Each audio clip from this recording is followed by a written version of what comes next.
LPG संकट और Iran जंग के बाद जो तेल संकट भारत के सामने मुंह बाहे खड़ा है, उसके खिलाफ विपक्ष संसद में प्रदर्शन कर रही है। और बात वहां नहीं रुकी दोस्तों, कांग्रेस जो है वो सड़कों पर उतर गई है। जैसे कि आप देख सकते हैं, यह जयपुर का नजारा है और यहां पर बाकायदा सिलेंडर की यात्रा निकाली जा रही है। सिलेंडर की अर्थी निकाली जा रही है क्योंकि विपक्ष का कहना है कि हमारे सामने जो तेल संकट दिखाई दे रहा है, प्रधानमंत्री नरेंद्र मोदी को वो बिल्कुल भी दिखाई नहीं देता। बकौल प्रधानमंत्री, जैसे हमने कोविड का समाधान किया था वैसे ही इस संकट का समाधान होगा और ईश्वर ना करे वैसा हो, क्योंकि आप और हम सब जानते हैं कि कोविड के दौरान सड़कों पर त्राहिमाम था।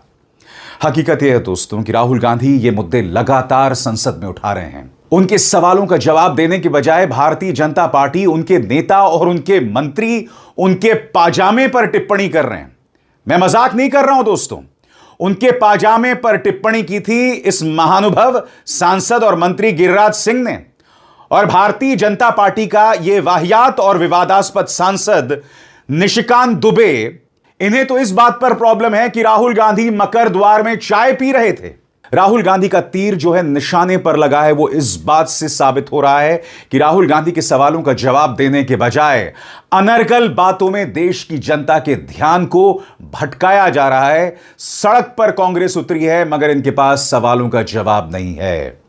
राहुल गांधी ने सबूत देकर हरदीप पुरी को घेर लिया और कहा कि आपकी बेटी को सीधे तौर पर जॉर्ज सोरोस मदद कर रहे थे। राहुल गांधी ने जो बात कही उसे कॉन्ट्रडिक्ट नहीं किया, उसे भाजपा ने अब तक गलत नहीं ठहराया।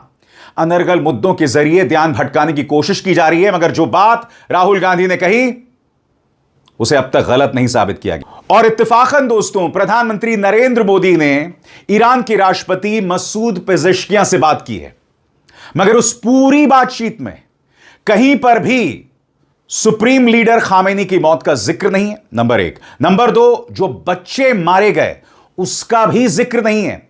और सबसे शॉकिंग बात, इस बात का जिक्र होना चाहिए था मगर उस पर खामोश बने हुए हैं। प्रधानमंत्री नरेंद्र मोदी एक रेलवे स्टेशन पहुंचकर झंडा हिला रहे हैं साहब। प्राथमिकताएं देखिए, अब भी जहन में चुनाव है, यानी कि भारतीय जनता पार्टी से चुनाव लड़वा लीजिए साहब, उसमें ये लोग अव्वल हैं। मगर जब मुद्दों की बात आती है तो मुद्दों से भागते हैं। यह अपने आप में एक हकीकत है।